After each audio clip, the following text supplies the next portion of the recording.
Is a fully charged phone heavier than a zero one? Yes, it's heavier. A compressed spring is heavier than an uncompressed spring because of the energy stored in it. Not really. A charged battery has all the same molecules and electrons as a discharged one, just in different parts of the battery. E equals mc2 says that energy itself has mass, so technically there is a difference, but it's so small that the dead skin cells that rub off on the phone when you touch it will change its weight many times more. It's got the same number of electrons. But yes, it's heavier. E equals mc2 and all. Yes. You can calculate how much, and it comes out as picograms. There is no way to measure this. If you were to breathe on an iPhone, the mass of the condensed water you would leave on the screen would be orders of magnitude greater than this. If you were to speak in the next room, the force of the air moving on the scales would be orders of magnitude greater than this. It would be about 10-13 kg. That's 100 picograms. A battery doesn't gain or lose electrons when charged or discharged, they are simply moved. That's why you have to have both a positive and a negative wire attached to a battery. That being said, there actually is a very slight increase in mass due to potential energy being stored in the battery as a system, specifically in the potential energy of the electrons relative to the nuclei. I could bore you with all of the calculations, but the difference in a large EV battery would probably be less than a microgram, 1/1,000,000th of a gram more when it is charged vs. being fully discharged. This is even being generous, and assuming you could go from complete discharge to 100 charge, when they never really hit either limit. To help put that into perspective, even our international standards for kilogram have a margin of error way above thafts:(n.wikipedia.org wiki international prototype of kilogram stability of the international prototype kilogram.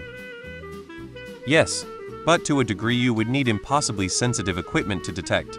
Kinda like how your head feels less gravity than your feet. Yes, all forms of stored energy have mass. Not intrinsic mass, but mass nonetheless.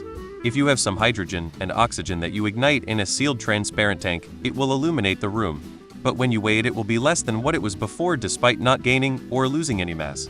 The mass energy was released as light. Now do the same for a battery flashlight. The light is releasing photons which have energy, which means the corresponding amount of mass must be lost. This mass is lost in the chemical bonds in the battery. An iPod is heavier when full of music. Finally, a good pose. It has the same number of electrons when it's at zero, they are just on the wrong side of the battery. No. Yes.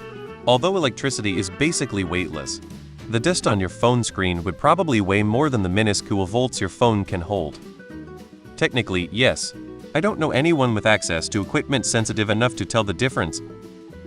Neither. The electrons don't disappear from the battery as it is discharged, they are redistributed according to the battery chemistry. Charging the battery just restores the original distribution. Yes. I think theoretically a fully charged phone has to have more electrons in it. If that were true, it would have a net electric charge, which would cause problems and be really obvious among other things. You'd get a static shock if you touched it. It's more accurate to say the electrons are in one part of the battery vs the other when charged, not that there are more of them in total. Is a spring heavier when it is stretched? This is a better analogy than adding or subtracting electrons. Yes, but by less than a single finger smudge.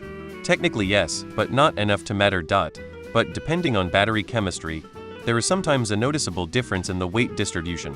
Not so much with lithium, but it can be measured in certain flooded lead acid. Typically car batteries are constructed in such a way that the plates mostly even out the weight discrepancies. But with more speciality, especially lower voltage and higher Ah batteries, you can notice it. Edit before people start asking for details. I'm specifically thinking about two V880 Ah casements. I've seen this with other low cell volts large plate batteries though. Batteries don't electrons going in and out. When charging, we move electrons from one side of the battery to the other. When wires connect to both terminals, electrons flow to the other side of the battery.